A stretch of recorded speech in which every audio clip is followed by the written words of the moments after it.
I want to deal with the number that must be the most requested so far on Numberphile, and that is 301. Now, for those of you who don't pay much attention to the YouTube view counters, you might wonder what the big deal is with 301, and let me tell you. When a new video is uploaded, and if it's quite a popular one, you'll quickly see the view counter rise and rise and rise, and then it will get to 301, and it will freeze. And it will stay on 301 for a day, maybe half a day, and then it will start counting to higher numbers as usual. Now, a lot of people have been very mystified by this and have asked us to check it out. I'm Ted Hamilton. I'm a product manager for YouTube Analytics. So there you go. I've got in touch with the people who actually count the YouTube views. That is correct. Well, we actually have the computers do it. We don't count them ourselves, but yes.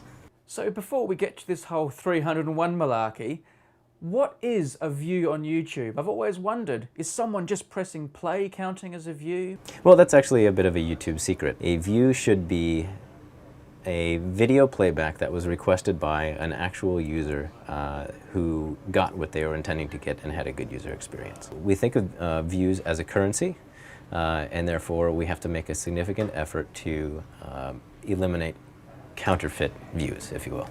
Now, I know that all sounds a bit mysterious, and we will come back to it later on in the video, but let's crack on with this 301 figure. And you're going to find out counterfeit views actually have a bit to do with it.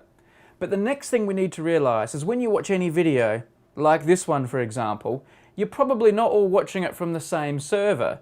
It gets distributed all around the world. So there is, with the original, which you will have uploaded, I guess by the time you're watching this have already uploaded, then this gets what do you call cached in different locations, so that when you make a request for a video, it doesn't need to travel all the way from London, over to California and say, okay, send me back all of these bytes way back here. So with multiple copies of the video all around the world, counting the views starts to get a little bit more complicated. Here's you at your computer watching the video. If you make a request to this server is going to give you the video, right? And at the same time, this server is going to write a little message to a log. It's just one line in a log. Every once in a while, we collect all of these logs. So we'll ship this thing in from Central Europe or whatever into the central log collection area, aggregate them all together, and then go through and count them up. Well, okay, that seems simple enough, but it doesn't explain why the view counter freezes. Views, as mentioned, are a currency. When you have a video with a very small amount of views, then you don't need to be too careful about what that view was. However, once it gets to be above 300 and beyond, this currency we really need to verify and make sure that the number is what it purports to be. So this means that we have to go through a statistical verification process, and that statistical verification process actually takes some time. And thus we go from incrementing one by one to then saying, okay, now we're incrementing in batch, and all of these views that have been added on have been verified by YouTube to be real views. We are preventing things like bots to go in and add a bunch of views to a video, or we are preventing something that may have perhaps misled someone into watching a video. Say you had a title that was completely misleading and a thumbnail that was completely misleading, and people actually went on there and just viewed for a few seconds and then left. If you see that enough times, it's a fair enough indicator that something was wrong there, so that we might not authorize all of those to be legitimate views. All right, then they're verifying the numbers. They're checking everything. I guess we probably could have guessed that. But why 301? I was not there when the decision was made, but at some point the decision was made that we need to draw a line between what is innocuous and the database can handle and what is all of a sudden serious business. The proportion was calculated to be at about 300, that this is the portion that we need to take care of. But the formula that we used to arrive at 300, I don't know if anyone actually knows that. Well, okay, they drew a line in the sand. It was kind of arbitrary. They wanted to differentiate between people just sharing their home movies and the videos that are more popular, the ones that are a bit more serious, the ones that need scrutiny. But that was 300. The view counter freezes at 301. What's going on here? Is there a reason? Yeah, there is a reason, and the reason was the number 300 was chosen. And when someone's writing code, they need to put the logic in the code that says, where you should stop, or where you should, if one condition is true, you go to the left, and the other condition is true, you go to the right.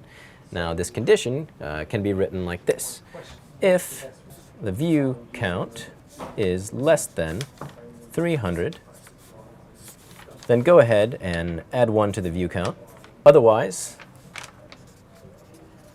go to X, where X is our, much more complicated view count pipeline. However, what actually got written was not this, but if view count is less than or equal to 300, then increment the view count. So what this means is, if the view count is at 300, it says, is the view count less than or equal to 300? Yes, it is. Let me add 1. So then you end up at 301. Let me recap what's going on here. The code which is controlling where this view counter freezes contains a less than or equals to sign. So that means when a new early view comes along, it's checked against the code. Say the overall view count on the database is 299. Okay then, we'll let another one on. Here comes another view. Now the view count is 300. That isn't less than 300, but it is equal to 300. So the code lets another view jump onto the total. Now we're at 301. And when another view comes along, it's not less than 300, but it's also not equal to 300 anymore, and the door is shut. There are going to be no more views added to the publicly visible count until YouTube have done their checks, and that will take half a day to a day. Then, of course, all the extra views that have been counted in the interim all pile onto the total. Nothing's missed. At least that's what I'm told. Yeah, so whoever wrote this code probably did not realize the magnitude of what they were doing. This view counts have been around since the beginning of YouTube, and who was to know what YouTube would become? So yeah, that was actually a rather monumental second of time in San Bruno, California, when a coder decided to write that logic in, and it is now one of the idiosyncrasies of YouTube. Now I can hear some of you screaming at your computer screens. The view count doesn't stop at 301.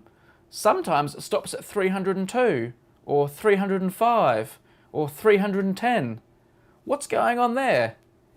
There's an explanation for that too, and that comes back to how I was saying the videos are shared around servers all across the world. So here's what's going on there. The views are coming in from the logs at the different videos, the different places around the world, and they're coming to this central database. And we know the door's going to be shut at 301. We just explained that a minute ago. But what happens if views are coming in at the same time? Someone watched it in Africa at the exact same time, someone watched in Europe. Now we've got multiple views coming in. Checking if they're allowed to join the count. Yes, they are. It's less than or equal to 300. So they all pile on at the same time. Now when a new view comes along, sorry, we're closed for business. But because of that simultaneous update, a few extra views were able to sneak on. We get asked about it all the time. I wouldn't say that it causes angst, but it's certainly, I would classify it more as an annoyance. You can go and see a very popular video, and you look and you'll see that it has 2,000 likes and 300 views.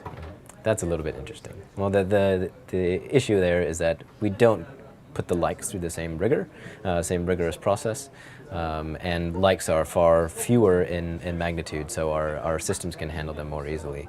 But the views do freeze, and it can result in some awkward situations, but that actually results in terrific videos like this. So. I did speak to Ted for maybe 45, 50 minutes and recorded it all. I've got loads of footage, a lot more detail, including a bit more about what constitutes a view, and I know some of you will want to see it.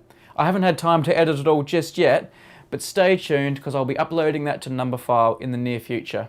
And for those of you who don't like these ones that are a bit more about computers and the internet, I'm sorry.